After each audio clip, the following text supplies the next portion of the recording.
Good evening. Good to meet you every few months over here. And I thought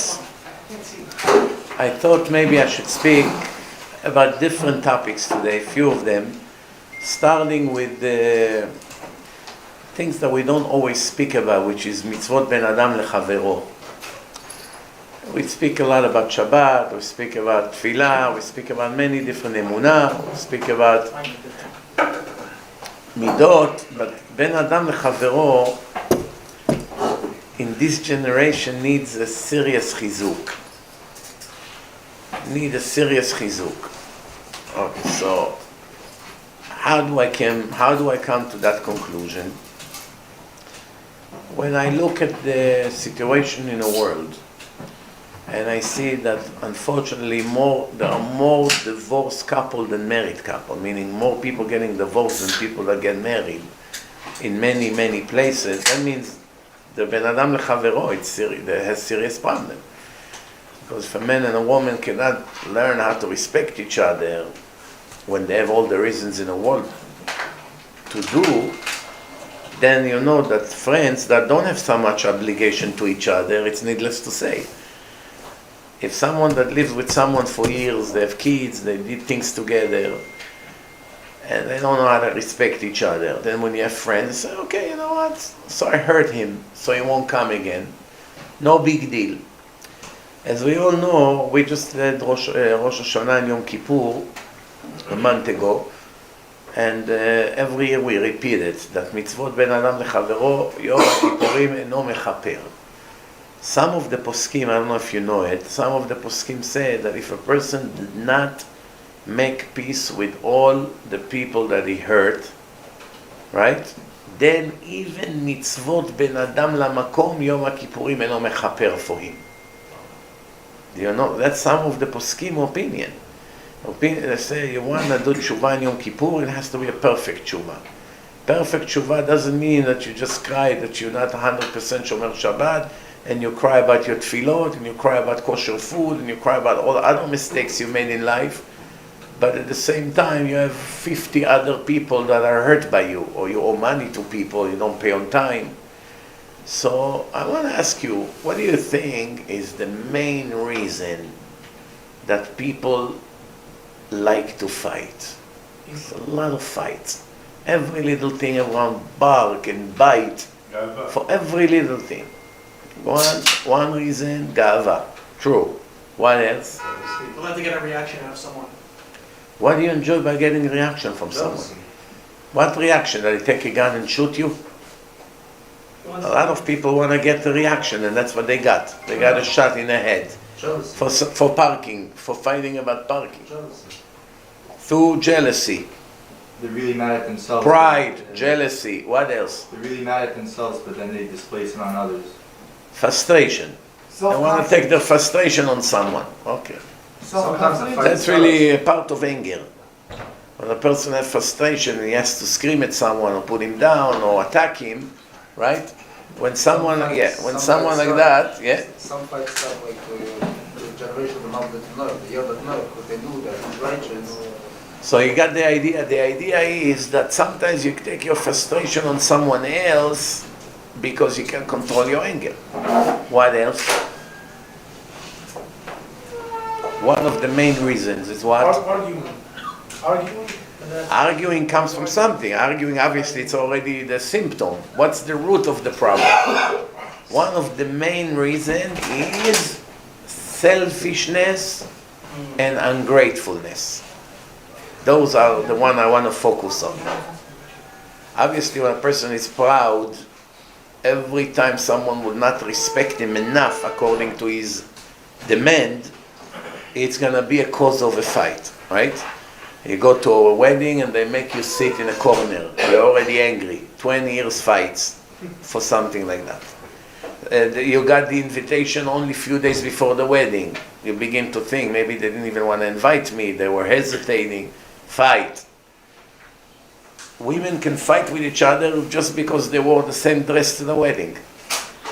Both of them went and they got a dress, and now they found out they both wear the same dress and they're so upset. It's enough that one of them is jealous and, selfish. 20 years of fights. How did she dare to do such thing, So there are a lot of stupid reasons for all these fights. But let's focus on really the root of the main problem. The root. What's the root?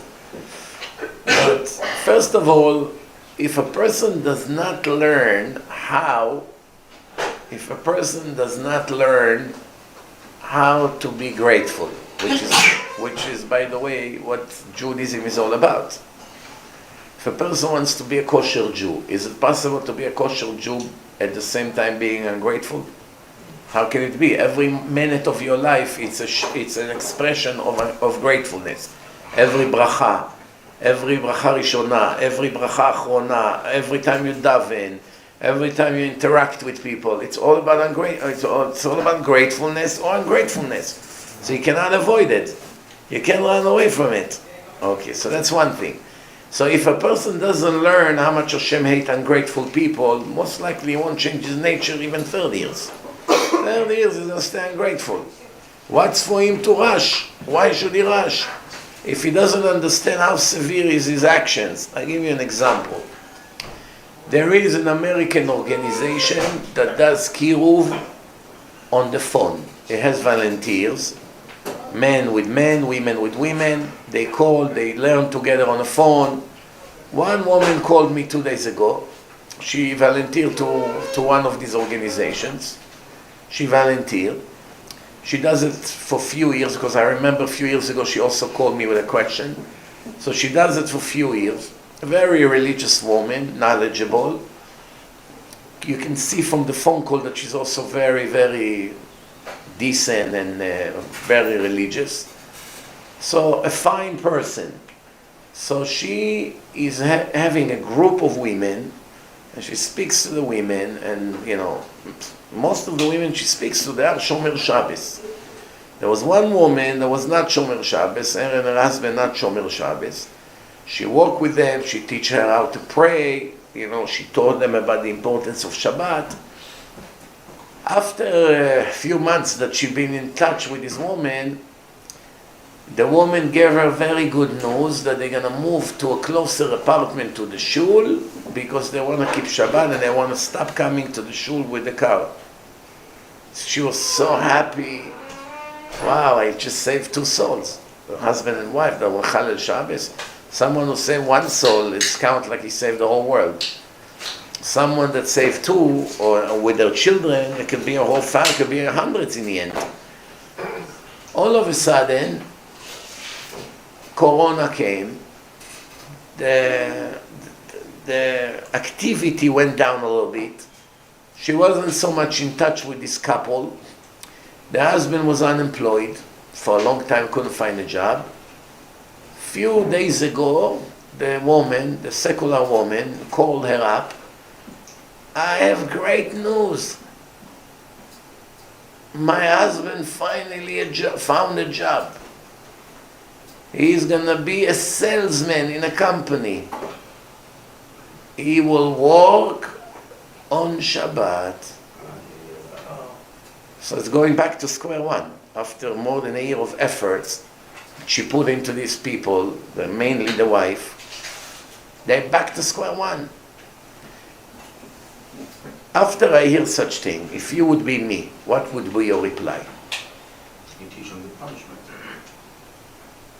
No, what would you answer her? She's calling me because she was crushed. I can already see in her voice that she have no energy left to do it after something like this happened to her. She was sure already, she saved them, now she's back to square one. It's like nothing ever happened. So I told her, to do kiruv, you have to do it right. If you don't do it right, it's like an operation. You mix the order of the operation, you're going to mess up. The person can die later on or can go back to the same problem. You have to do it right. And the Torah already told us. What is it? Le'ava u'li'ira et Hashem. It's not enough, I told her, just to talk about how beautiful it is to be Shomer Shabbos and how wonderful it is and how great are the meals and how wonderful are the davening in shul on Shabbat, and to have friends over and all that. That's, nice, of course, you want to talk about it. But that's not enough.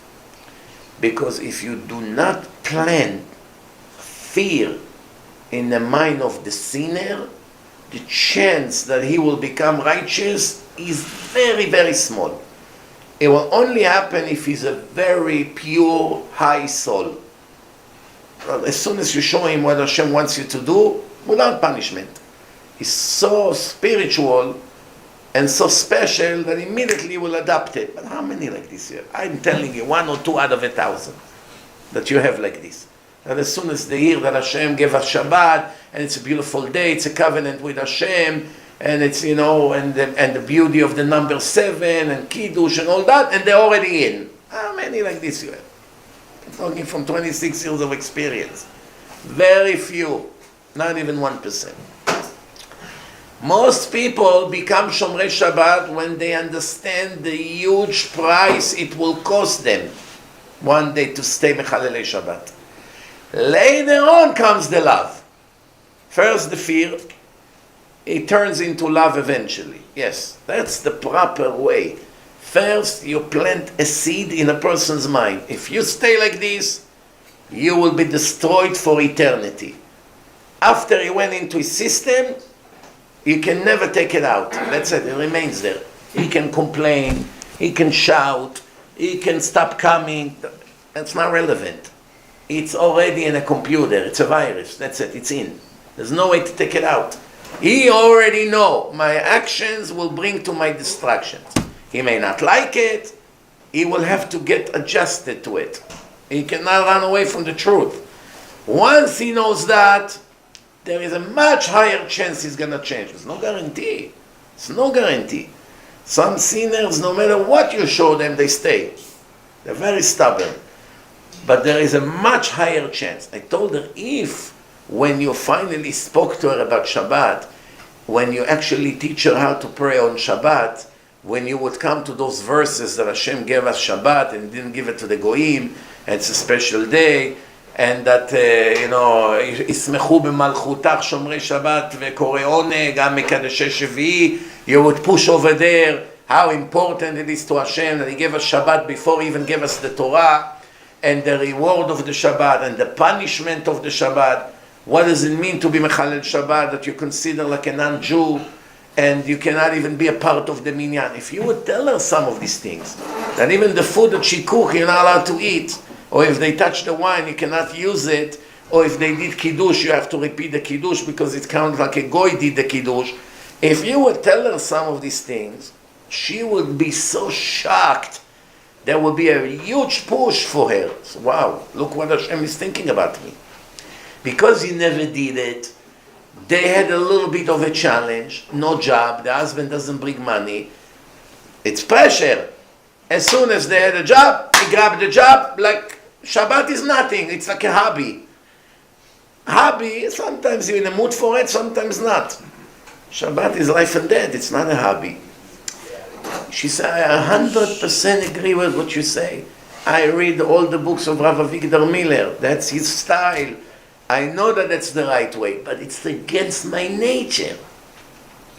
So I told her, how many more years you want to grind water? You know what happened when you grind water? I have a grinder. You remember this old grinder they used to grind the meat with them? Most of you are young, you don't know. Today it's all electric. I remember my mother used to take pieces of meat, throw it, and tell me, roll it. And it comes out, kebab. We make meatballs with that, with the hand. So if you spill water into your shirt and tie, if you spill water into the grinder, and you keep rolling and rolling, what's going to come out? You're basically wasting your time. That's an Israeli expression. Tochen mayim. Tochen mayim means all day you grind, you're in the same situation, no progress. You understand? So I told her, how many more years you want to put your heart into these people and be unsuccessful? It's such a frustration. If you do something, do everything you can to get results. What's the point of, you want to be a salesman without making one sale a year? The idea of being a salesman is to make few sales. Not everyone will buy from you, but if 20% buy from you, you're already a good salesman. So that's, Rabotai, when you do something, you have to do it right. So, starting again, ungratefulness is, that's what Judaism is all about. Gratefulness or ungratefulness, that's defined if you're a kosher Jew or not. Because all the mitzvot is akarat hatov. Every mitzvah zecher litziat Mitzrayim. Right? Shabbat, zecher litziat Mitzrayim. Korbanot, zecher litziat Mitzrayim. Tefillin, zecher litziat Mitzrayim. Talit, zecher litziat Mitzrayim. Kiddush, zecher litziat Mitzrayim. Matzah, זכר ליציאת מצרים, סוכה, זכר ליציאת, ארבעת המינים, זכר ליציאת, everything זכר ליציאת מצרים, almost 90% of the mitzvot. It's clearly, directly, זכר ליציאת מצרים. Why it's so important to keep remembering, to what, thousands of years, how many years we have to think for that? Forever and ever. Not only that, the Gemara says, we read it in the Haggadah of Pesach. What does it say? Amar Rabbi Elazar ben Azariah. הרי אני כבן 70 שנה, ולא זכיתי שתאמר יציאת מצרים בלילות, עד שדרשה בן זומא, שנאמר כל ימי חייך, ימי חייך הימים, כל ימי חייך הלילות. וחכמים אומרים, כל ימי חייך, ימי חייך העולם הזה, כל ימי חייך לרבות Yemot Mashiach. Translation. There is a pasuk that you have to talk about Yetziat Mitzrayim all the days of your life. Why do you need to say all the day of your life? Talk about Yetziat Mitzrayim the days of your life. מה זה האקסטרה וורד הזה? כל ימי חייך. One way to understand that, ימים it's daylight. Lelot, it's night. So you have to do it also at night, not only Yamei Chayecha. It's a Kol Yamei Chayecha. Kol means the entire day, 24 hours, day and night. Beautiful idea. Chachamim say a different idea. Not that they disagree with the first one, but they bring another idea. What is it? The day is now before Mashiach come, and also after Mashiach come, we will still have to speak about Yetziat Mitzrayim. What does it mean I never saw it's going to be done in a lelot? Because remember, the parasha of Yetziat Mitzrayim is talking about mitzvah tzitzit. וראיתם אותו, זכרתם את כל מצוות השם. How does it end? אני השם אלוקיכם, אשר הוצאתי אתכם מארץ מצרים להיות לכם לאלוקים. אני השם אלוקיכם, right? So, the idea is that you have to remember that Hashem took us out of Mitzrayim to be our God. What is the chidush of the Chachamim? We all know that when Mashiach come, all the mitzvot will remain in effect. So what's the chidush of the Chachamim? That they need a pasuk to teach us that after Mashiach come, we will still have to mention the Exodus of Egypt. What's the chidush here? The answer is, I will give you a mashal, you understand. If you have a silver coin, worth $50, nice, collector items, you bought it, every year it goes up in a value, 55, 60, 70. So one day or maybe worth a lot. Every once in a while you look at it, nice. One day you get an expensive gold coin, that worth how much more than that? Hundreds of times more. Silver coin is about $20. Gold coin is about $1,000. 50 times more. 1 ounce of gold is $1,800. 1 ounce of silver is $27. Do the math. So, there's nothing to compare between gold and silver. Once you got the gold, do you ever look at the silver coin ever again? It's like a joke. Why don't you ever look at the silver coin again? What do I need it for? Look what a coin I got instead. It's worth 50 times more. That's really the parable. What do we learn from it? We had a salvation. Hashem took us out of Mitzrayim, gave us the Torah, brought us to Eretz Israel, we'll build Bet HaMikdash, we lost Bet HaMikdash, we lost it again. 2,000 years the Goyim are after us, they don't give us a minute of rest. We have to fight every day. There's not a day without a Jew getting killed by an Arab in the world. One per day minimum. That's the statistic. Every day one sacrifice. So obviously this salvation is not perfect. So much anti-Semitism, so many wars, so much bloodshed, and all kinds of other problems. And we don't have Bet Mikdash. And we don't even know if we survive another 10 years with all the threats. So this is not a perfect salvation. When Mashiach comes and all the anti-Semites will be cleaned from the face of the earth, and there's going to be no more anti-Semitism, and no more war, and no more wicked people, and we're going to build the third temple, and it's going to be the resurrection of the dead. There's going to be such a perfect salvation that compared to the new salvation, Yetziat Mitzrayim would look almost like nothing. So you need a verse to tell you don't ever stop to appreciate the exodus of Egypt. Even when you got a coin that is 50 times greater, remember the first one you had. Without it you wouldn't be here. And that's all about gratefulness. Don't forget where you came from. Don't forget how I saved you. Whatever you have right now, it's thanks to that moment. So you see, everything is about gratefulness. So if you're ungrateful to people, it counts like you're ungrateful to Hashem, because Hashem say gratefulness is number one rule. Whenever you're ungrateful to people, especially to your parents, that you owe them the most, today in America, it's a new fashion. Almost every person has complaints about his parents. And stop complaints. You find kids that the parents bought them a fancy apartment, a nice sport car, a $20,000 watch, unlimited credit card, paid for the schools, pay for either they go to yeshivot or college, pay tons of money on them, send them to Israel, all kinds of things. They live the life, and when you speak to them about their parents, they have basically nothing nice to say about them besides criticism. My dad is cheap. My mother is like this, she yelled, don't pay attention to her. You see the disrespect from the way they talk about their parents. Some of them, they're also embarrassed in their parents. They say, when you come pick me up from school, please don't park in front of the gate. Wait for me 1 block away. Why? Maybe he's an immigrant. Maybe he has accent.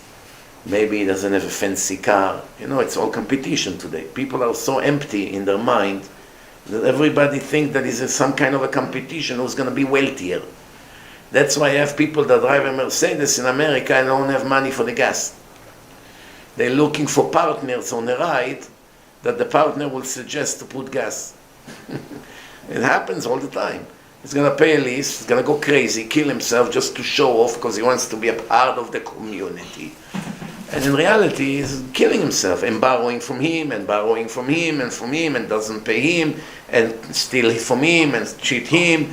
And the Gemara say, the Torah say, Love rasha velo yeshalem. Right? There is a verse. Someone who borrows money and doesn't pay back is wicked. Rasha. What if he's Shomer Shabbat? Wicked. What if he's a Talmid Chacham? Even more wicked. Talmid Chacham that borrow and don't pay back, it's the biggest Chilul Hashem. Very wicked. What happens if he's a sweetheart, Baal Chesed? Still wicked. There's no exception to the rule. Love rasha velo yeshalem. The Torah already put a stamp on him rasha. The question is, why the Torah say love velo? The Torah should have said love velo yeshalem rasha. If you borrow and don't pay, you are wicked. Over here it's a different order. Love rasha velo yeshalem. Borrow, wicked, and will not pay. The order is not right. He's still not wicked when he borrows. He only becomes wicked when he doesn't pay back. Right or wrong? So how do you know if you should borrow in the first place? Oh, so we'll get to it in a second. But my question to you is, when a person borrows, is he wicked? No. The due date did not come to pay.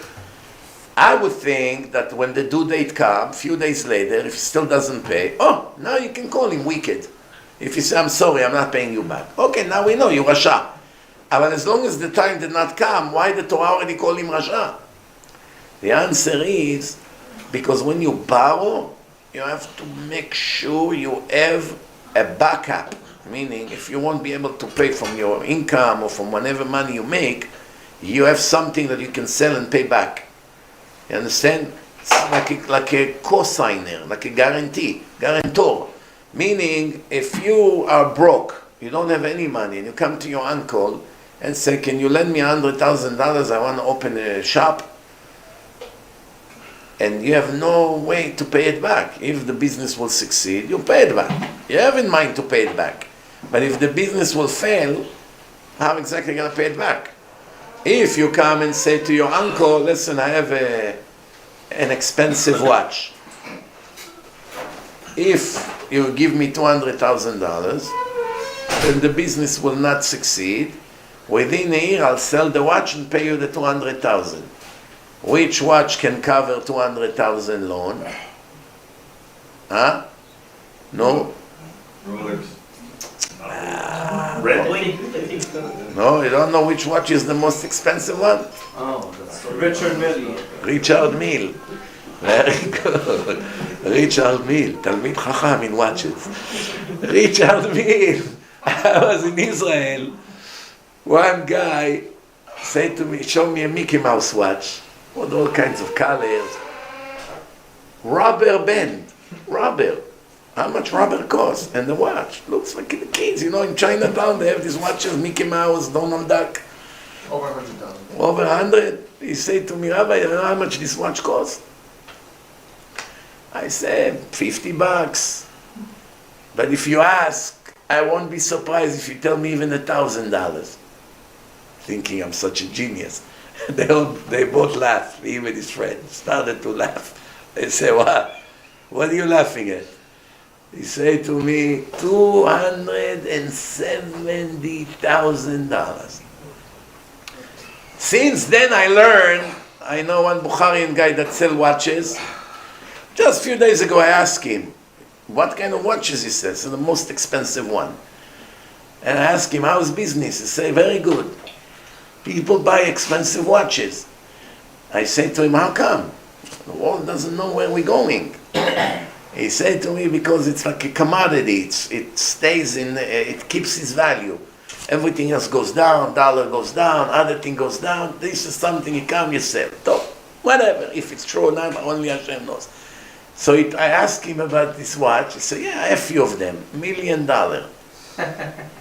I thought 270 is a joke. It goes up to $1 million. I asked him, does it justify the price? He said, none of these watches justify the price. It's all about building a name. Don't you know, it's all show. It's better than other watches. He started to explain to me that they make it in Switzerland. It's very hard to make it. It takes months. Come on, $1 million. Imagine the person who owns this company, how much money he makes on every watch. Hundreds of thousands of dollars profit. So, Baruch Hashem, Alma de Shikra, business is booming, jewelry, diamonds, you know, all these things keep going higher and higher. I heard they already have cars that are worth $7 million. Did you know that? Some sport car, $7 million. So, you never know anymore. Some cars cost more than an airplane. Tough. Whatever. Anyway, we're getting to the point. So the point is, Rabotai, is if you do not appreciate what people do for you, especially your parents, you can never be a kosher person. You have to start working on it. And the only way to change is to know how much Hashem hates it. Do you have another way to suggest how a person will stop being ungrateful? If that's his habit, everything people do for him, he stabs them in the back. Not only he doesn't say thank you, he also mashiv ra'a tachat tova lo tamush ra'a mi beto. Chazal told us, someone that got good and returned bad to the person who did good for him, lo tamush ra'a mi beto. Bad problems and tragedies will never leave his home. Did you know a worse curse than that? Now, when a person is selfish, remember I said ungratefulness, now we talk about selfishness. When a person is selfish, he does not want to do anything for anyone. He will never give someone a ride. He will not pick up anything from the store for you. He will not do anything. If he comes, he eat. He will never pick up from the table like everybody else does. He will never suggest to take the garbage out. You can be a month living in your house. Now, one time he will wash his cup. The glass, he will always throw it in the sink. He will never suggest any kind of help. He would leave the air conditioner on. He will go shopping for 4 or 5 hours and the AC will be working and he doesn't care. Someone else lose money. It's not him. You understand? If you will lend him your car, he's a guest. You want to save him the car rental. You're being very nice. You say, if you need a car, you can use my car or my wife's car. When he drives your car, he abuses the car. When he drives his car in Florida, he's very careful. He doesn't go into potholes, he doesn't kill the car, he doesn't, but now it's your car. Boom, bam, boom. Why? Selfish and ungrateful. That's really what it is. Now, how severe is selfishness? Who knows? Definitely. How severe is? Person that doesn't want to do chesed. Is he a criminal? Yes. There is a mizmor in Tehillim. Who knows what number? 27. 100 and, if I remember correctly, it's 109. David HaMelech has a whole mizmor cursing an individual. The whole mizmor is cursing. Should die, his wife should be a widow, his children should be orphans, never should have any good things in his life. Hashem despite him, destroy him. You read over there, he cannot believe. This is a mizmor you would write about the worst Nazi, Hitler, Imach Shimo. If someone will come to you and say this mizmor was written by the Ashkenazim in Europe after the Holocaust, it won't be a surprise. This is who you write such a mizmor about some Nazi mass murderer. But who did David HaMelech write about? In the end, he finishes mizmor. Someone that does not do chesed. That's it. Someone who does not do chesed, all these curses should come on him. Can you believe such thing? On murderers, you don't wish such thing.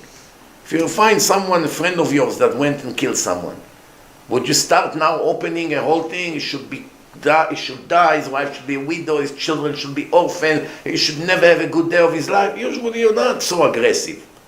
On a murderer, on Mechalel Shabbat, you don't do it.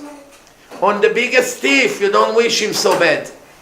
Someone who does not want to volunteer to help, does not want to do chesed, is not kind, there's no kindness by him, should have all these curses. What do you learn from him? The whole idea of being a kosher Jew is to be Baal Chesed. I want to remind you, in order for us to see Mashiach, to remain and not to be wiped out with all the wicked people, we have 2 keys. We need 2 keys. You know how when you want to go on your Google account, you have two steps verification? One is not enough. First you put your password, then they say, would you like to get a text message to your phone or to your email? Right? Why? Because some people accidentally caught someone's password, they can go into his account. But 2 verification, it's like we say in the Torah, sfek sfeka. Safek echad deoraita lechumra. You cannot rely on one safek. But if you have 2 doubts, you rely. You can do it. 2 doubts. Why? Why 1 doubt is not allowed and 2 doubts is allowed? Why? Who knows? Tov le'akel. Huh? Tov le'akel. Tov la'akel? No.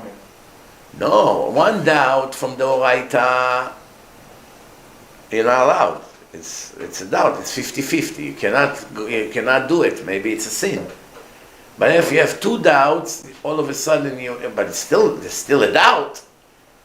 How can you do something that the Torah says you should not do it because you have two doubts if this is permitted or not? You have meat. You don't know if the meat is kosher, right? So why? Because there is one safek. Who's right in the halacha? Rabbi Yosef Karo or Rabbi Moshe Isserlich, the Rama. There's machloket, what's considered kosher.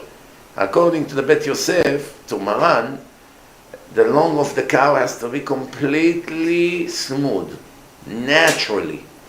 Anything less than that is not kosher.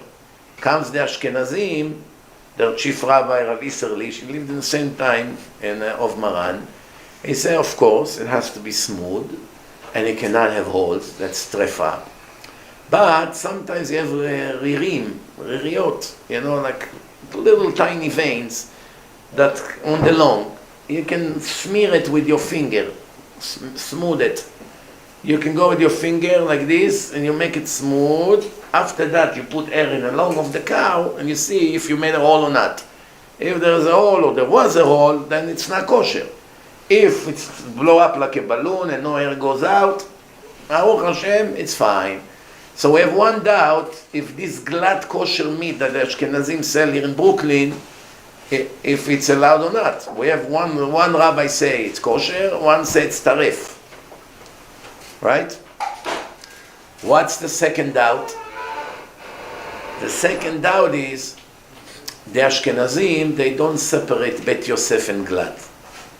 All the animals, they sell together. Sfaradim, they need Bet Yosef, so they separate. What's Bet Yosef, they take to the Sfaradim. What's not Bet Yosef, they give to the Ashkenazim. But if you go to a house of Ashkenazi, a rabbi, Ashkenazi, he buys glad kasher from a good place, and he serves you now.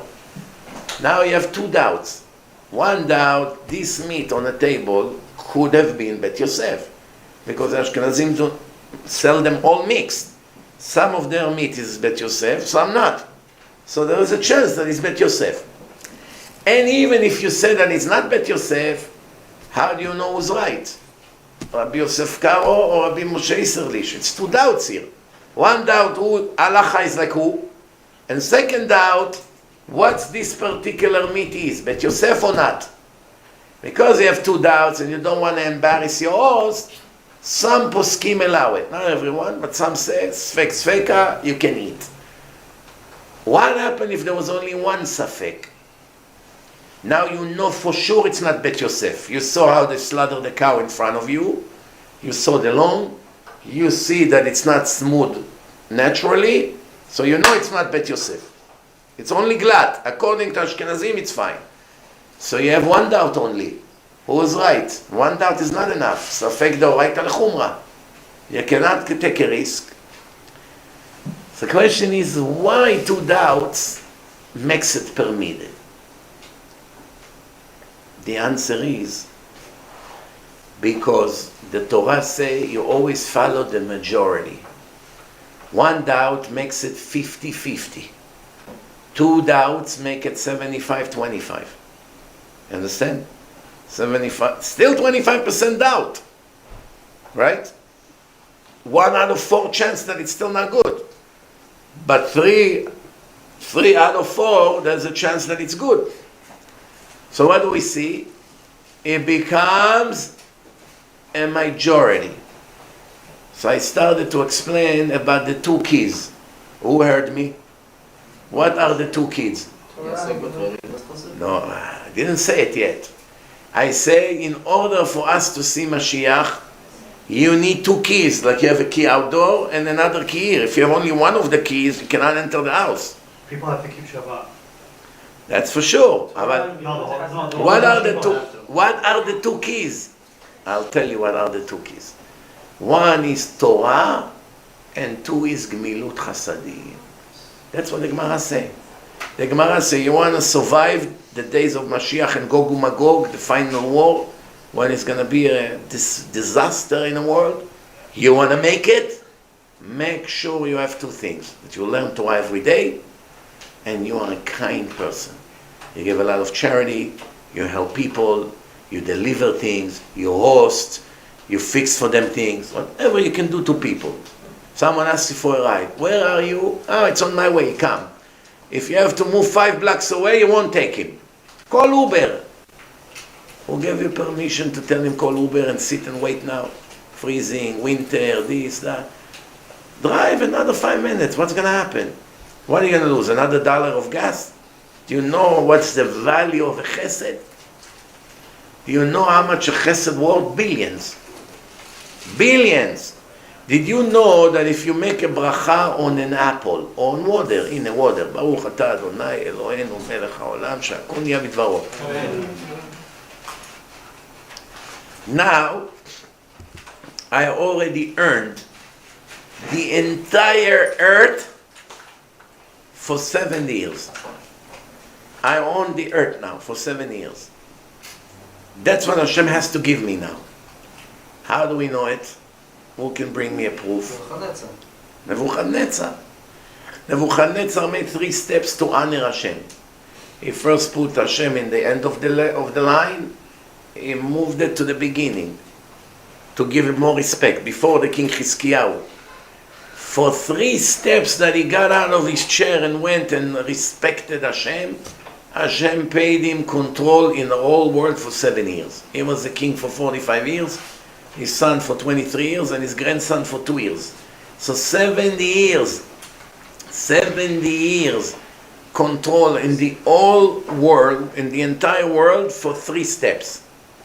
So a tiny mitzvah that you're making bracha, how long does it take? 5 seconds? You already earned 7 years of control of earth. That's why Hashem cannot divide the world to thousands of religious Jews. Every second they do a mitzvah. How is he going to give each one of them the world for 7 years? It's not realistic. That's the value of one mitzvah. And chesed, if you do it with your money and with your body, that's much bigger than just making a bracha. It's much bigger mitzvah. So, Rabotai, we have to re-educate ourselves. You have to say, from now on, I'm changing my attitude. First of all, I will appreciate every little thing. Every little thing. I will never hurt anyone. I will make it a rule. I don't argue and I don't fight. No matter what happens, I leave everything to Hashem. You know, in Bnei Brak there was a bar mitzvah of a boy, religious boy. All of a sudden, all the Ashkenazim of Bnei Brak, who do they see came to the bar mitzvah? The holy Stipler, the father of Rav Chaim Kanievsky. He has time to come to bar mitzvah? He never has time to go to bar mitzvah. Why would he come to this bar mitzvah? He's not related to this family. He's not even related to the family. The Stipler came. Where is the bar mitzvah boy? Right there. He came to the bar mitzvah boy. He whispered something in his ear. There's a lot of noise there with the music. He told him what he told him, shook his hand, and left. Now, of course, everybody ran to the boy. What? The Stipler came to tell you Mazal Tov? He said no. The boy said no. He came to apologize to me.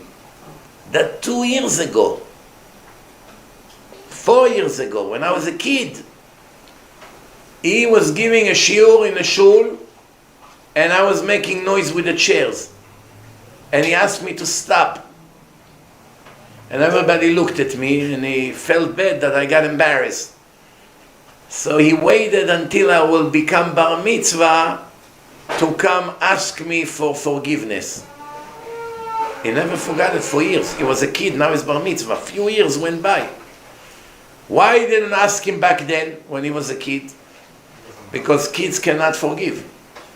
Officially, they can only forgive when they become a man, which is bar mitzvah. Ktanim enam bnei mechila. Do you understand what it means, Yirat Shamayim? Tiny things like this. He kept it ears in his mind, waited for the... Keep asking probably every man, no, when this boy will be bar mitzvah? When? Let me know. Never forgot it. There are hundreds of examples like this.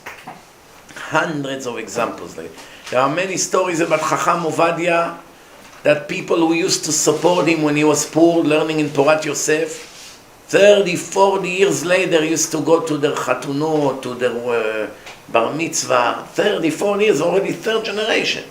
Your grandfather used to support me when I was Bachur Yeshiva, Ani, every time he gave me clothes, food, whatever, money. Now he's going to say Mazal Tov to the grandson of this person, meaning the ungratefulness do not go after 40 years. Rav Shach went in a pouring rain with his driver. His driver was Faradi, Schaik.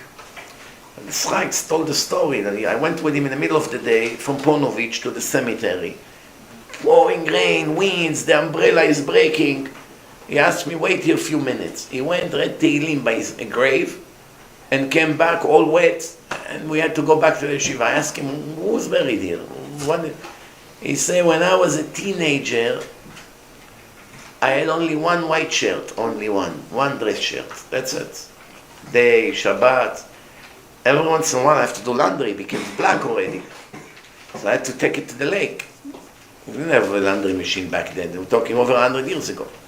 Rav Shach passed 107, and he's about almost 20 years ago. It should have been 127 today. 125, whatever. So we're talking now, this story was 110 years ago. 110 years ago. So he went to the lake, he washed the shirt, and he hung the shirt somewhere to dry. In the meantime, he sits over there, Rav Shach, without a shirt, learning. He doesn't have another shirt. Look how poor people were. And a woman passed by and asked him, why you don't have a shirt? She see him with peot and this. He said, here is my shirt, I just had to cook the camera. She said, you don't have another shirt? No. So she went and got him a shirt. And when he was already 90, this was when he was 15, he's 90, 75 years later, every year he goes on her yortzeit to her grave to read Tehillim by her grave, for giving him a shirt. Shirt today, it's $20. You go to the Costco, $20, you buy a shirt, no big deal. Back then, it was a big deal. People were so poor that some of them had only one suit for their entire life. People used to sew all kinds of pieces. That's where this custom came from. Remember now they have jackets with a piece of leather over here? Why? Because people had only one jacket. Yeah, they only had one jacket, and they ripped. And usually when you learn in yeshiva, you lean like this. After a year or two, you have holes here. So they used to patch here a piece of leather. It became a style. That's the style now. Now they do it lechatchila. Father told me they used to, when the suit was all worn out, they used to take the tailor and make it inside out. Inside out. Wore it more. All right, here you go. You see, there's things that we don't... Today, if you give a person a glass of water from the faucet, it looks at you like you want to kill him. Huh? Back then, you know how people used... I used to learn with Chevruta, but before he became a Baal Tshuva, he went to India. He told me, you know how people drink in India? The poor people over there, they don't have waters like this. They have holes in the ground, deep holes. They take water with sand, and they drink. Every day like this. They drink sand. They wait until the sand goes to the bottom, as much as possible, and they drink the top. So we, the Israelis, used to buy bottles. We're not going to drink this kind of water. But this is how people live. And then there's thousands of people living on sidewalks with black mattresses from dirt, rats like this, and they all live with their children, all no clothes, all living on sidewalks. Poverty that you have in the world, you cannot imagine. You have more than 1 billion poor people in the world. More than 1 billion. Billion is 1,000 million poor people that go there to sleep hungry. In Israel alone, you have more than 500,000 people who every night goes to sleep hungry. 7 million citizens, 500,000 goes to sleep hungry. There's no food. No food. Why? Poverty is everywhere. So that's why a person has to remember always, wow, Hashem was so kind to me. I have this, and I have that, and I have a car, and I have clothes, and I have a watch. Whatever it is, even if your friend has 10 times more, It's not taking away from how much gratefulness you have to give to Hashem. The problem is that kids that grew up in a house that their parents gave them everything, that's why they don't appreciate anything. That's why they are selfish. That's why they are lazy. And that's why they are ungrateful. Because if their parents would teach them from a very young age to appreciate, and not everything to take for granted, and would not let them do whatever they want from a very young age, and would not assign a chadame privately just for them, they wouldn't become prima donnas like this. You know, I tell you something, parents, they raise their children according to their standard. They live in a mansion, so the kids grow up in a mansion. The father drives a fancy car, usually the boy will also drive it. The father dresses a $10,000 suit, so his son will wear $5,000 suits. It all goes more or less from how the family is growing up. The problem is that usually this party is over after the marriage. Now the kid is getting married. Him and his wife, two spoiled American kids that never did anything to earn anything in their life. Never say thank you, never appreciate anything, and besides complain, there's nothing that they can say. Nothing, just complaints. Now they have to be on their own. So they're obviously not going to have the same credit cards and the same unlimited things, whatever they want, they open, they throw. I saw some Syrian kids in the yeshiva in Israel. My son told me, he said, Abba, you're not going to believe. There are some Syrian rich kids here. They have $1,000 coat. You know, this one with the fair? I don't know what's the name of it. $1,000. Montclair. I don't know. Mustako. Whatever. And they come to the basketball, they play, and they leave it on the side. They take it off when we play. And then they go back to the yeshiva, and then they remember that they left the court in the basketball, so they have to walk now 10 minutes together. They don't care. They leave it over there. Now a boy like this, his parents will have to feed him forever, unless they open a business for him or anything like that. But if not, how is he ever going to live in such a life standard on his own? So the parents will have to do it forever. That's why it's the risk of spoiling the kids. It's a commitment for life. Because if you design him like this, lazy, selfish, ungrateful, and he doesn't move a finger to do anything, you're going to have to continue to support him for the rest of your life. If not, you are a criminal. Because you do not train a person to be like this and leave him and then to hanging without anything.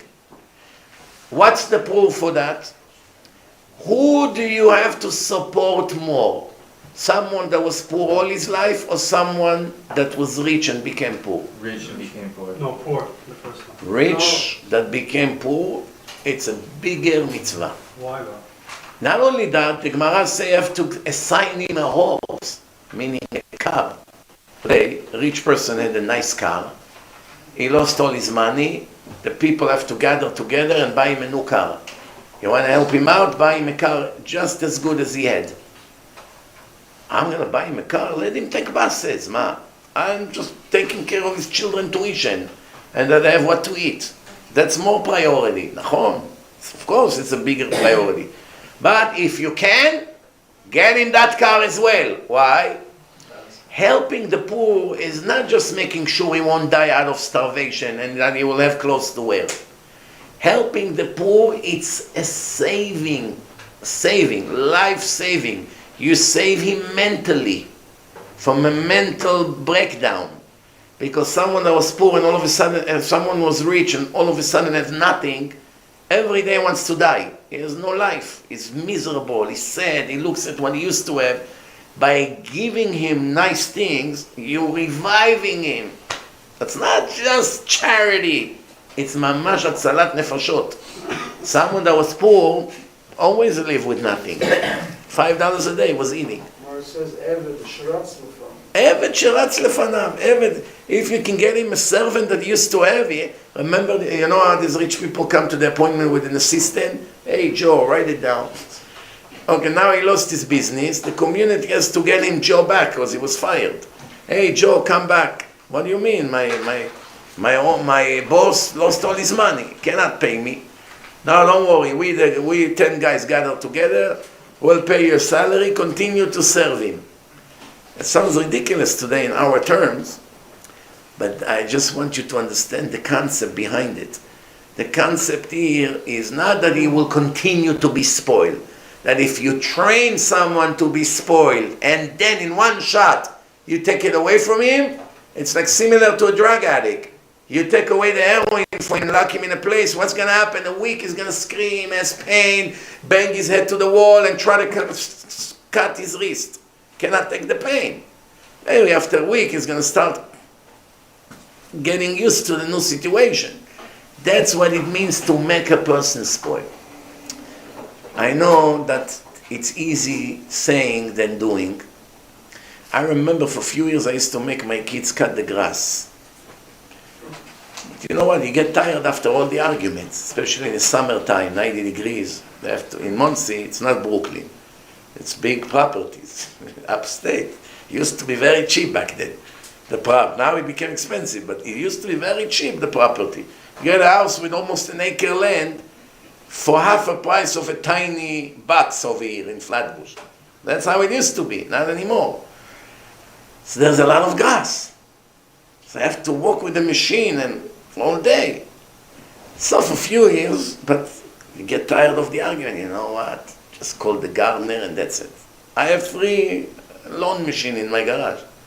One of them is brand new. Got it, and then they didn't want to do it anymore. Why? But you get them to do something. When they throw their clothes on the floor, you call them. Where are you? Downstairs. Come. What? Why the towel is on the floor? You just took a shower. Why your shoes is in the middle of the room? Why this coat is over here on the couch? You gotta do it from a young age. Later you will regret it. It will ruin their marriage. It will ruin their life. They will not be able to live with another person. Remember, they're gonna need always a servant.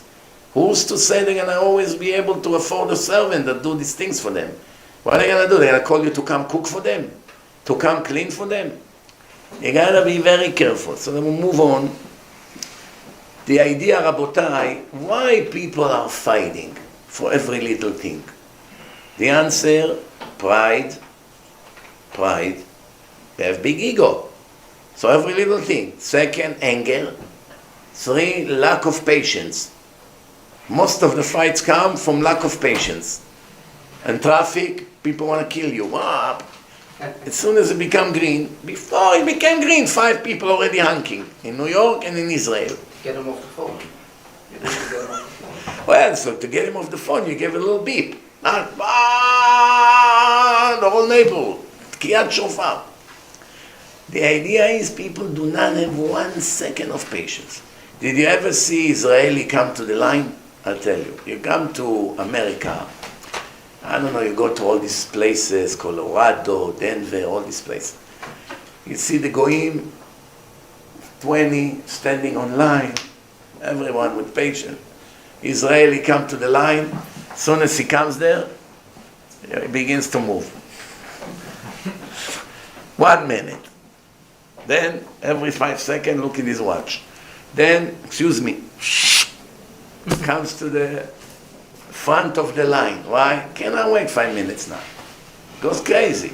No patience. I tell you, there was one time a store, everybody is waiting online. They're supposed to open the store at 9 o'clock. So they're waiting. One guy showed up. He's, excuse me. So there was a big guy, gorilla, grab him by his neck, throw him out. What is this? The guy gets up. Again, he's trying to go to the front of the line. Grabs him again. Throw him again. He said, well, I'm going to try one more time. If you don't let me go through, I will not open the store today. It was the manager. Why? This is what's going on, Rabotai. Lack of patience creates fights. No, wow, how long? It creates a lot of problems. Also, you have to be a person, and that's very important, what I'm about to say. Work on what comes out of your mouth. Be very, very careful. Make sure the mouth is a holy thing. Rabbi Shimon Bar Yochai said to Hashem, you should have made us two mouths. One only for Divrei Torah and one for weekday, for business, for other things. How do you make a mouth that say Divrei Torah, the words of God, repeating what came out of God's mouth, supposedly, in Mount Sinai? The same mouth that says such holy words that reading it in the Torah will also talk about the weather or about not modest things.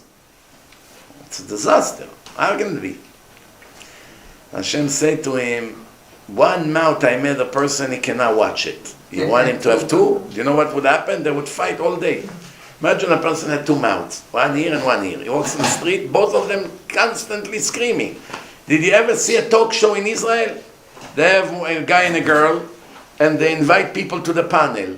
Politicians. If one time you're going to hear a word of what they say, I give you a prize. They bark like dogs. Shame on you, you lousy, you liar, this, that. People that sit in the government, worse than monkeys. Now one word you can hear. And the host, excuse me, wait for him to finish. By the Arabs, it's 10 times worse. They bring up chairs, throw at each other. In a studio, live.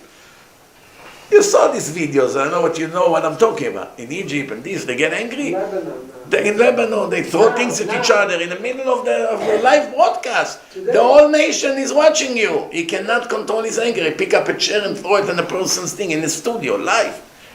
And cares and all the... Why is it? Anger, it's like avodah zara. The Gemara says, Kol hakoes, כאילו עובד עבודה זרה. Who can tell me, please, what's the connection between getting angry to being an idol worshipper? That the Chachamim compares between this and this. Why? Why is it? God needs your presence. Huh? So Hashem needs your presence. So it's very interesting, because when you worship someone other than God, that means you're not a follower of Hashem, right? When you get angry, you're also not a follower of Hashem, because you do not understand what just happened to you, needed Hashem's approval. And if someone just did to you something, that means Hashem agree. That means Hashem think you deserve it. So why are you getting angry? Accept what you deserve. Again, the ego. Again, the selfishness. Again, you don't want to deal with this uncomfortable situation. People do not want to take responsibility. Immediately they want to throw the blame on someone else. She blames him, he blames her, he blames the kid blames his parents, everyone, he blames his Rebbe. How many people you know right away they say, you're right, I did something wrong, it's my fault. You know, when you play with the guys in the park, when one of them loses the ball, my fault. Over there is very nice. My fault. Big deal. He's going to lose something? Let's see if he's going to lose in a partnership $5,000. He's going to say to his partner, my fault. Your fault, pay me $2,500. Your fault. The idea is to take responsibility only when there's consequences. Not only when it's few words and you leave. In America, people do horrible things, and what do they say in the end? I'm sorry. I apologize. They have something new in America. Take it back. Sir, take back what you say. What do you mean? He just told you that he's a racist and hate Jews. What is it going to help that he's going to take it back? You already know who he is. Sitting a monster in front of you, a racist Nazi. After he kills all the Jews should die, they all tell him, excuse me, sir, it's unacceptable. You have to take back what you say. Okay, I'm sorry, I take it back. Take it back. Beautiful. They don't understand that words shows who you are. What you say, what comes out of your mouth shows who you are from inside. I give you an example. If a girl goes on a date with a guy, two guys. One guy is Bachur Yeshiva, lover of Torah. He loves Torah, all days in books, like Chacham Ovadia used to be. And the other guy only cares about his money. Money, real estate, this, that, wow. I'm going to buy, I'm going to sell, I'll knock it down, I'll change the zoning, I'll do this. I already see it. Wow, all days, that's all he talks about. The girl goes on a date, she wants a Talmid Chacham. All the entire 2 hours he speaks about real estate. It shows who he is. Not one for Torah, nothing. If he comes the entire time he speaks about food. Oh, I've been in that restaurant, there's a great chef there. My mom makes this, my uncle is a chef, he does this. Oh, here it's not well done, it should be like this. Can you get me that? Can you take the steak back? All his life is food. Like an animal, pigs. The animals also like delicious food. When they smell food, you have to see how their tail moving. They're very happy.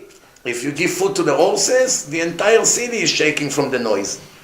You give them some food, you know how they're happy, the horses?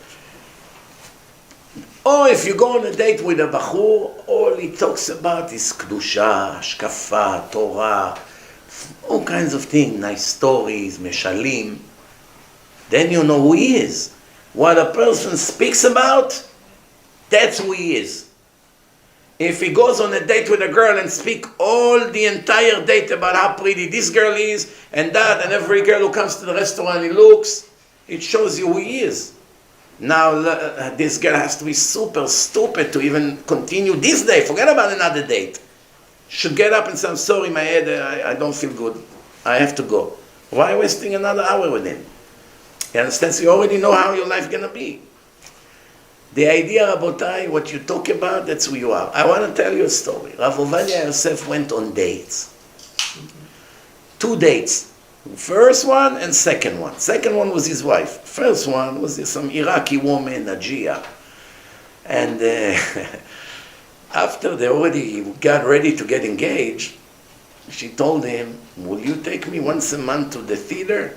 La Kolnoa? Yes, there was a theater in Israel. You know how was the theater in Israel? They had 2 big rolls with a tape. They pull the tape, goes on an empty roll, press some button, and and movie. And sometimes it go fast, so the movie they move fast. Sometimes it goes slow, so they move in slow motion. Sometimes there is voice, sometimes there's no voice. And I remember when I was a kid, sometimes there was no voice, or that the picture got stuck, or checking like this, because the tape got caught. And people used to curse the guy. There used to be a guy manually. Wake up, screaming. Oh, there was a drive-in. You know what's drive-in? You drive to a big parking lot. Each place have a speaker with some kind of a wire. You bring it, big speaker, you bring it into the car, close the windows. There's a big screen, everybody sits in a car. From the windshield, they watch a movie, and inside there is a speaker. Like this. You know? I'm trying to find the link to this. The link is on my app. No, it's not. But today, we don't do live broadcast. That's why I don't find Okay, it. that's why. Usually Monday and Tuesday, we always have on my app the live broadcast. So that's how it was at Kolnoa. So she asked Rav Ovadia, will you take me to Kolnoa? What Kolnoa? They have Arabic films. Farid El-Atrash, all these Egyptian singers. That's how the theaters used to be. We're talking 8 years ago. So he said to her, I'm a Talmid Yeshiva. I'm going to go to a theater. It's Chilul Hashem. What am I going to do? What kind of life I'm going to have? You're going to be always in yeshiva? I'm going to be home all my life? Take me at least once a month. Today she would be a real bargain, this girl. Find me one girl that agreed to go only once a month to a place. They want today almost every day. Wow, Rabbi, I'm busy. I have to entertain her every day. Go here, go there, come with me here, come with me there. Anyway, Rav Ovadia said, I'm sorry, I cannot go to the theater. She broke out the shidduch with him. 8 years later, she came. 7 years later, she came, a few years ago, knocked on his door, much before he passed. He passed 8 years ago. This was about 10 to 11 years ago. She knocked on the door, the shamash opened the door, and where is Ovadia? Where is Ovadia? What can I do? Let her in. Okay, she came in. I want money. I heard you became wealthy. I don't have what to eat. By the way, when she left, she told him, I want you to know that Hashem really loves you. You're lucky you did not marry me. I was barren all my life. Couldn't have kids. So imagine if you would surrender to her and go to the theater with her and not to break the shidduch. Already have a girl you love. It's very hard to give up on love. Very hard. The whole world, people give everything they have just to find a pure love. Everything is about this. Love and romance and love story. Oh, he told you that. Oh, he got you flower. Oh my God, it's so romantic. The whole world. The whole industry, the theaters, this, the perfume, everything is around this, the music. Someone finally found it. Most people don't find it. A lot of people get married without love. Convenience, whatever. Okay, that's what I found. That's it.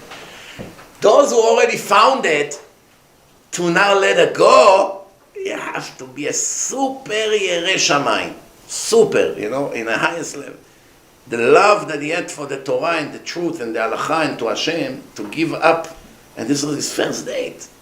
I don't have to tell you, Bachur, you are finally falling in love with a woman after who knows how many dates. And say, you know what, I'll go to the theater, big deal. I put my hat down. What do I care about these films? I'll pretend or I'll sleep. He did not surrender and his life got saved. Imagine now we wouldn't have all these chachamim, all his sons, each big rabbanim. Later, now he's going on a date with Margalit Bat Rabbi Avraham Fatal. The big chacham. Set him up in another shidduch. They go out on a first date. She talks the entire date and he just moves his head.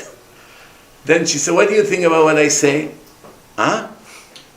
He wasn't with her bichlal. The entire hour she spoke and he was thinking about the Gemara of the day. She said, don't even listen to a word of what I say. Imagine you do it to a girl now. It's similar to today, you go on a date and you play with your phone the entire hour. It happens, by the way. Some girls came to me and said, I went on a date, 2 dates. I like the guy, he's nice, but the entire date is on his phone. Cannot let go. This is how dumb people can be. You go on a date to your future wife and you play with your phone. You cannot put it down for an hour. So, he was lehavdil alfei alfdalot. His head was in Torah. He cannot stop thinking Torah. So she didn't want to go on a second date. I convinced her, whatever, give another chance. You know how it is. You have to give at least 2 chances. The second date, he walked with her in the streets of Yerushalayim. He said to her, at 8 o'clock, I have to be there in a shul. I have a shiur from 8 to 9. You can be in a women's section, or you can wait for me outside, or you can take a walk. Meet me down here at 9 o'clock. Second date. Tov, he went out to the shiur. He comes out of the shiur. She sees everybody, old people, kiss his hand. Chacham, chacham, chacham. Let the chacham go. Chacham, tfaddal. Mwah, mwah, mwah. Misha berach. It's 20 years old, 67 years old, people kiss his hand. What's going on? She asked, what's going on? Then they walk another half an hour, 9:30 now. He said to her, I have to go into this shul. I have another shiur. You can be there with her. She said, well, you took me to shiur Torah, it's a date. He said to her, what can I do? When will I have time to talk to a woman? When I walk between one shiur to another. By the way, that actually brings me to a very sensitive topic. Today, back then, the women really, really were different than today. You should know that. 80 years ago, the women were very down to earth. Women didn't even know what feminism is. There was no such bad influence from universities and politics, and there was no all these things that constant brainwash. To be feminist, feminism, equal rights, all these things. Women didn't have that much rights because they didn't want. The woman was more than happy to be a housewife, raise kids, cook. For her, if you give her a compliment about all their delicious food, it would make her the happiest person in the world. To wait for her husband, to make for him dinner when he comes home, and to be with the kid. For her, it was heaven. She never wanted to be a career woman. Nobody wanted to be a doctor or a lawyer or an engineer or the prime minister. It was a different world. That's why there was almost 0% divorce. Everybody knew his place. And we're happy about it. Today, on purpose, we live in a generation of the Babylonian Tower. The human in today's humanity declared a war against Hashem. In all aspects. What's right, they make it wrong. What's wrong, they make it right. Man became a woman. Woman became a man. Person became an animal. Animal became a human. Everything is different now. Women does men jobs. Men does women's job. It all got mixed up. The foundation of the world is collapsing every day more and more and more. That's why the world doesn't have that much more existence. We are very close to the end because it cannot go on. When a car doesn't have wheels and flat tire and another one and the engine, eventually it will collapse. It's mamash on fire already. So, so today it's a different world. And also boys goes to yeshivot. I see. You have a boy, Ben Torah. He learns in the best yeshivot, without saying names. I was mamash the best yeshivot. And now he goes on Shidduchim, he's 22. He does not have any idea what a woman is. Nothing. He doesn't know how to talk to a woman. He doesn't know what to look into a woman. You ask him, do you have feelings for her? I don't know. Do you like her? I don't know. He doesn't know anything. Nobody ever prepared him besides knowing Gemara and Rashi and Tosfot and Halacha and some Musar. He was never prepared to learn what a woman is. Do you understand what a disaster what we're having right now? That people get married without knowing even if they love the other person. They don't know how you're supposed to feel. They don't even know if she's pretty for him, not pretty for him. They don't know about intimacy, anything. Nothing. On one hand, you can say, wow, great. He did not get exposed to all the dirt out there. He doesn't know about intimacy. He doesn't know about women. He doesn't know about all the dirt of the world. That's also very bad. Destroys the soul. But then when you one day will need all these things, you need love, you need intimacy, you need to love your wife, you need to enjoy her beauty, all these things is mandatory in the Torah. We're not Christians. That's when people go and they just become roommates. The problem is that in the old generation, okay, you live with a roommate, everybody respects each other, she saves you from the sin, your mind is in Torah anyway, so you're not looking for adventures. People managed. And it was against the law to get divorced. Nobody would dare. Nobody would dare to even ask for divorce. Today, 2 weeks after the marriage, I want a divorce. 2 weeks, 5-6 incidents, I want a divorce. What was the marriage to begin with? So the idea, Rabotai, parents are embarrassed to talk to their children about these things. The Gemara says Rav Chisda used to train his daughters how to be with their husband in the future in the most intimate moment. Do you know today a rabbi in the world that will have the guts to speak to his daughter before she goes on Shidduchim and teach her about intimacy? What to do, what not to do with the man, what to eat, how to smell. What father will have the guts today? You can look at your daughter's eyes if you have to talk about these things. You would rather send a Rebbitzin to teach her. Problem is that I don't know how much that Rebbitzin knows. Whole idea here. So the idea here, Rabotai, Baalei Tshuva, it's also a problem because their mind was in the dirt, in a field, and they had everything wrong in their life. All of a sudden they want to move into a corrected system with tzniut, with modesty, with integrity. And all they care about is beauty. That's it. Nothing else. I want the prettiest girl. I want the prettiest guy. I want beauty and money. Why? Selfishness. Selfishness. Why everybody wants beauty and money? 99 out of 100. Why? Selfishness. Egoism. He goes into a relationship only to take. He has no idea, bichlal, he has no intention to give. I will give what I will be forced to give. But I have no intention to do for her. She is here to serve me, and she thinks the same way. That's why today you have thousands of marriages of women that marry an older person, 20 years and older, with money, just that he will be their ATM machine. Nothing else. She admits, I don't love him. I even resent him. I'm not even attracted to him when she talks to her friends. So why I got married to him? What else would I do? In my, who's going to give me a nice house? Who's going to buy me this Lexus, this Mercedes? Who's going to bring me to Khadames and babysitter? Who's going to take me on a business class to trips? So she's basically not married. She just found a person to sponsor her, like the athletes. You want to be a boxer, you take a sponsor. That's what the marriages are today. Not all, of course. Problem is, I'm so concerned when I see sometimes very naive boys that have no idea what to say in a date, what to look. They don't know. How many religious people know that the Chazon Ish, the legend, the Chazon Ish say, first thing in Shidduchim, if you like how she looks. She's pretty, you like her height, body, weight, face, smile, nothing bothers you, she doesn't have this kind of teeth and this kind of nose and this kind of eyes. There's something you can live with? Now we move on. Let's check modesty, mitzvot, midot, family.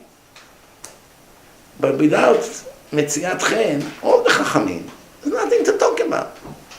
Problem is, if a boy goes on a date, or the girl, and they don't know what it means, metziat chen. They don't know what they're supposed to feel. Sometimes I ask, after 3 months of dating, people dated more than 20 times. I ask the guy, do you like her? I'm not sure. I don't know. Sometimes yes, sometimes no. I say to him, no, I don't mean if you like how she behaves. That's another issue. You like her as a woman. She's okay. Every week I have conversations like this. They have no idea. She's okay. I said, what does it mean she's okay? I don't know. What am I supposed to like? Do you miss until you see her? Let's see, you know now 3 days you won't date. Do you wait, you count the hours? Like the Rambam said, that the love that you should have to Hashem is like the love you should have to a woman. Shogeba be'ahavato tamid. You cannot focus. You want to drive to Flatbush? You're driving to Monsey. What are you doing over here? Wow. I was thinking about something. I ended up, it happened to me once. Me and my friends drove from Monsey to Mill Basin. It was Melave Malka. I was the speaker and there was some joker over there making all kinds of a show. So he started and waiting until we get from Monsey. In the meantime, I put my cousin tape of such a powerful shiur. We were so into the shiur that when the tape finished, we found ourselves in the middle of JFK. They never happened to me in my life, such things. I drive in JFK and I see airplanes here. I say to my friend, Shimon, איך הגענו לפה? We just forgot about the ride. We were like hypnotized by such a powerful shiur. So that's more or less how you should feel when you're falling in love with someone. This is how it has to be. The problem is, Rabotai, that if you do not know, same thing, you go to a store, you don't know what to buy. Sometimes the wife sends you, get me this, get me that. You have no idea. You look, spices, this. You have to call 50 times to ask this one, that one. She comes in a second. Tak, tak, tak. She knows what she wants. If you don't know what to look for, most likely you won't find. So before or after the wedding? That should be before the wedding, before the lechaim. You only make the lechaim once you know for sure. You love how she looks. You love her personality and charisma. You have no resentment to her, things that bothers you very much that can ruin the shalom bayit. You okay with her midot. No one is perfect in midot. If you expect an angel, forget about it. You're never going to find. But more or less, her midot are okay. She's not so bad in pride. She has a little pride. Okay, can work on it and fix it. She's a little jealous. Many women are jealous. You work with her, and you have to improve the emunah. You improve the emunah, the jealousy fly out of the window. Rabotai, there is a lot to know. Men also do not know how to treat a woman. No man almost knows how to treat a woman. They don't even know what they sign on a ketubah. No idea. Ask a man, tell me, you just got married. You know what you signed on? What did I sign? That if I get divorced or I die, she's going to get this amount of money. That's all he knows. How much he wrote in a ketubah? $55,555.55. You know? So that's all he knows. But what about the rest of the things you sign? He doesn't know. One of the things he signed is intimacy. To be with her, to give her love and, attention. To be with her according to how much she wants. So what does he do? Goes with friends to watch baseball. Honey, I'm not coming home tonight until 11. Why? I'm going with a friend, there's a game. Next day, where are you? I'm here with my friends, I'll come home soon. What time he shows up? 10. All day she's waiting and waiting and waiting. And that's a distraction to the relationship. Especially the first year when you have to build a relationship. Sometimes first year they ruin the relationship. They bring their family, guests, sleeping in a house. Poor girl, she just got married. Her honeymoon is to cook for all his family and relatives. A lot of mistakes like this. A lot of mistakes. Torah says, "V'azav et aviv v'imo v'davak b'ishto." That's it. The days that you are by your parents and your father is your king are over. Now you became one with, you have a partner now. It's a whole different idea, Rabotai. I suggest all of you, especially those who are single here, make sure you learn very carefully about shidduchim before you date. It's not too late. You're not married yet. You can still learn a lot. Sometimes Hashem doesn't give a person the shidduch knowing he's going to be divorced in 3 months, the way he is right now. That's the only reason. So if you will educate yourself, 1 week you learn seriously some few good books about shidduchim, about how to treat a woman, about the psychology of a woman, about crisis of a woman, about what never to do to a woman, or the other way around, woman to a man. Then when Hashem see you ready, in 2 weeks you're going to have your shidduch. What's the point of giving you your shidduch that you will destroy it 2 months later? How many chances are you going to have after that? Sometimes people delay their own shidduch years because of ignorance. They know a lot of Gemara maybe, they know a lot of Tosfot, they know Midrashim, they know Halacha, they don't know what marriage is. They know how to talk to a woman, they don't know. They don't know how to improve their midot, ungratefulness, not to be selfish, not to say words, not to criticize, to watch your mouth, what comes out and in. It's not, sometimes you have people, they're so fanatic in kashrut. That's what hashgacha, this, no, we don't need this hashgacha, this, all the chumrot possible. Very nice. You want to be such a Baba Sali, beautiful. But 2 minutes later he's cursing. Lashon hara, curses of goyim come from his mouth. Kedusha of 7 years fly out of the window with one curse. Nibul peh. Cursing, screaming, fighting. Today there's a lot of violence in the religious communities. Violence. People punch each other in shuls. Boom, bam, boom.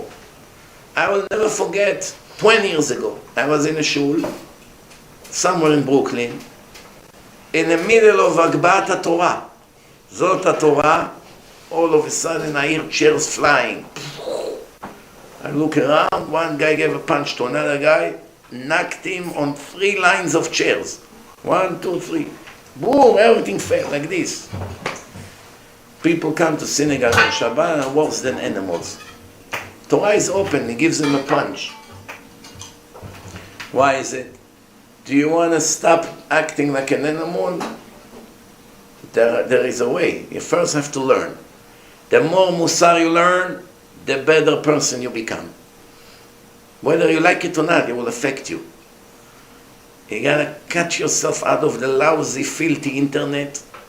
Cut yourself completely out of the movies, men and women. I'm a woman, it's not so bad. Baloney. You become like this Goya, you think like her, you dress like her, you become, Hashem Yirachem, like her behaving, you imitate her slang and the way she talks, you become materialistic, you become greedy, you start imitating how this Goya does scenes in all kinds of places. You expect your husband to do for you what the other Goy does for this Goya in a film, which is all illusion.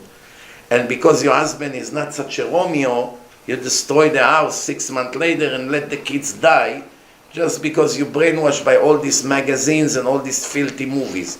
And make no mistake, magazines, I mean those who call themselves religious magazine. They are the most dangerous one.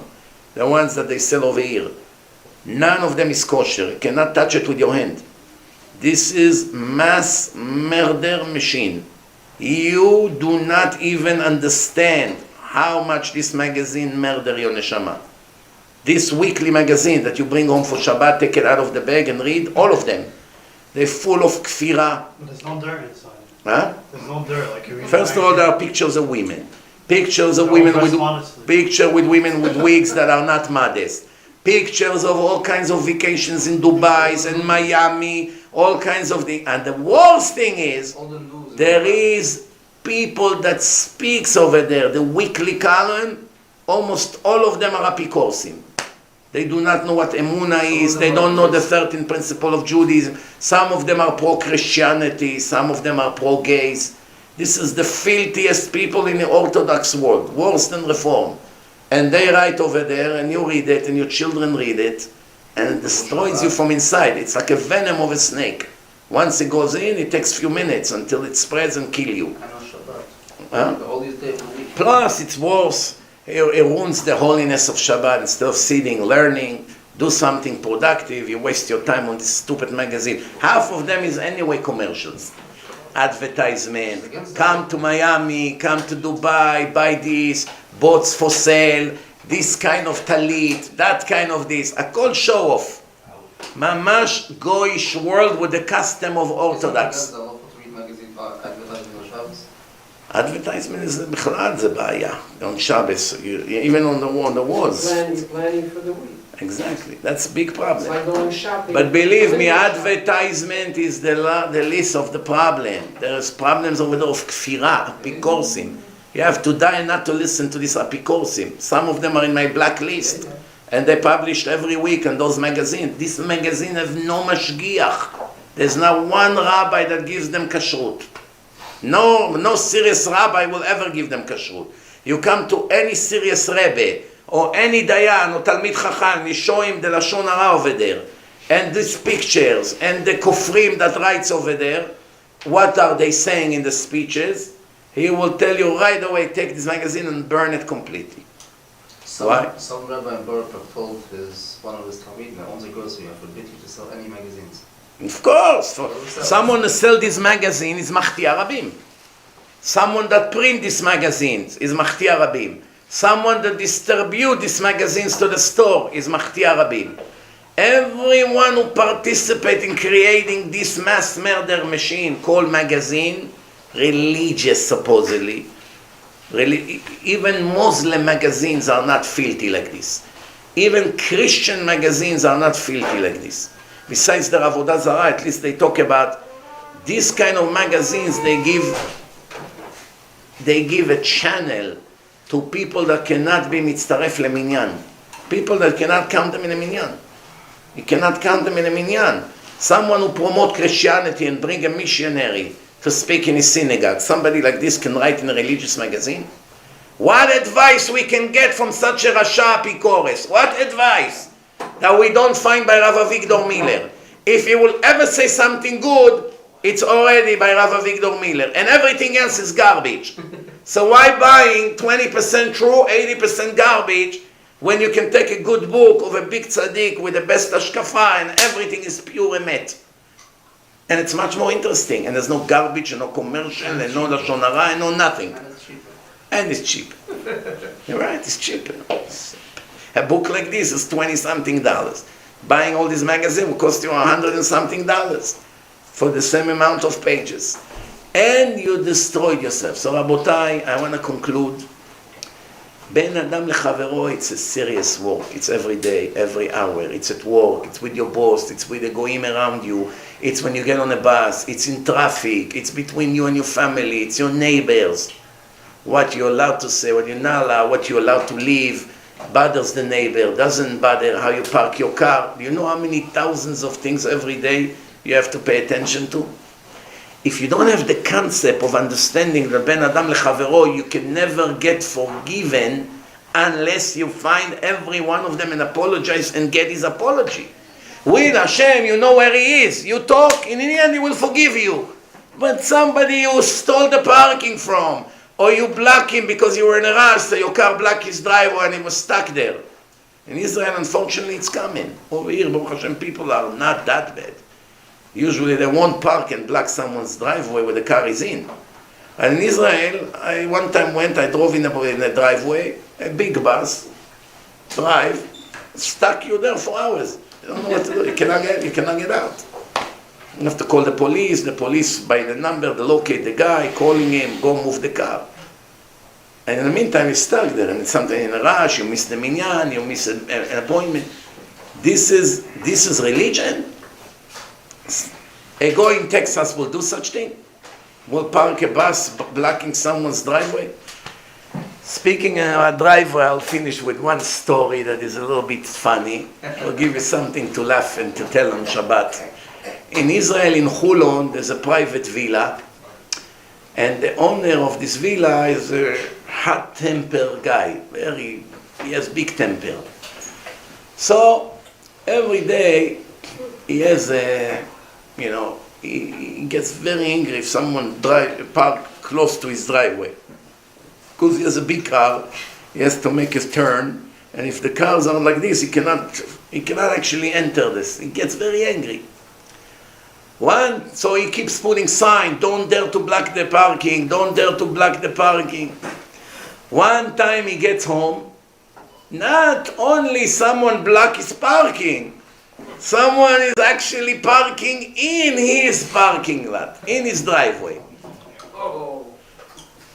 You know what happened to a guy like this in Israel in 100 degrees, especially if he has Middle Eastern mentality and the blood injects directly into the brain. We, the Sfaradim, don't have a carburetor. There is no middleman. It goes directly to the brain and you're fuming and he comes. And he has a truck, you know those trucks that pour cement? Those trucks that when they drive it rolls, they always have cement in it. Construction truck. He said, I'm going to teach this guy a lesson he will never ever forget. He goes in reverse. All the cement that he has mixing in his truck, he poured everything on this brand new car. Brand new car. Covered everything. He took a shovel, make sure on the sides to cover it also with cement, that by the time the person comes, he won't be able to open the doors. That's it. The car became a mountain of cement. That's it. Finish the car. After he worked very hard for 20 minutes to do that, he got rid of all his anger. This guy will never forget this lesson. He walks into his house, opened the door, all the family, surprise! His sons, his daughter-in-laws, everyone, the wife, the whole family, 100 people over there. Mazal Tov! It's your 25th anniversary with mommy. We all chipped in and we got you a brand new car. Did you see it in the driveway? Here is the key. And I wasn't insured yet. I wasn't insured, a brand new car, I have to insure it. He destroyed his own anger, stupidity. Don't check, rush to react. Like a dog, פני הדור כפני הכלב. Dog, you walk in the street, he barks, wants to kill you. Doesn't know who you are, what you're doing, you're not even in his direction. Just walking on the sidewalk, jumping on the fence. Chazal used this expression, פני הדור כפני הכלב. חוצפה תסגה. Such chutzpah, such arrogance, such ungratefulness, such selfishness, such laziness, so much. Where is the chesed? Where is the humility? Where is the integrity? Where is the honesty? Where is the kindness? Where is the hard working instead of laziness? Where is all these things? That's Aleph Bet of the Torah. Everyone who was praised in the Torah was praised for his kindness, devotion, holiness, modesty, integrity. Anyone was praised for money? For being an athlete? For being muscular? It's shtuyot. People follow shtuyot. Where is the Aleph Bet of Hashem? Religion is not just to put tefillin and come to shul, Chazak u'Baruch, 15 minutes. After the guy went down from the Torah, Chazak u'Baruch. Let the people hear the Torah. Not everybody has to kiss and hug. We're not in a wedding here. There's a lot of things that needs to be changed, Rabotai. Listen to Arch Sabit.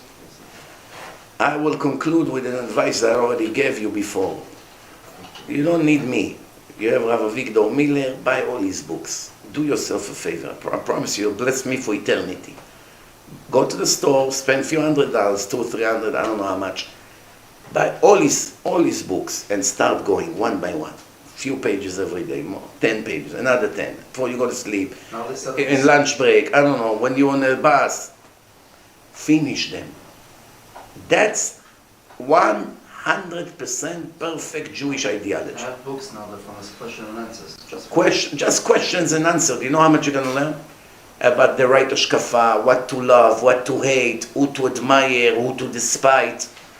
Not to be a rotten, modern, reform orthodox, mixture of reform and orthodox, like many of the modern religious people became. That's a life-saving books, life-saving. And Hashem had mercy on us. He gave us in such a black, dark generation, such a neshama and with ocean of wisdom, and so accurate, with no fear from anyone, without politics, without show-off, without any of that. 1000% precise. It's mamash like Hashem is answering. Do it. Don't just go like this. Do it tomorrow morning. Stop by the store, order them online. Start one by one.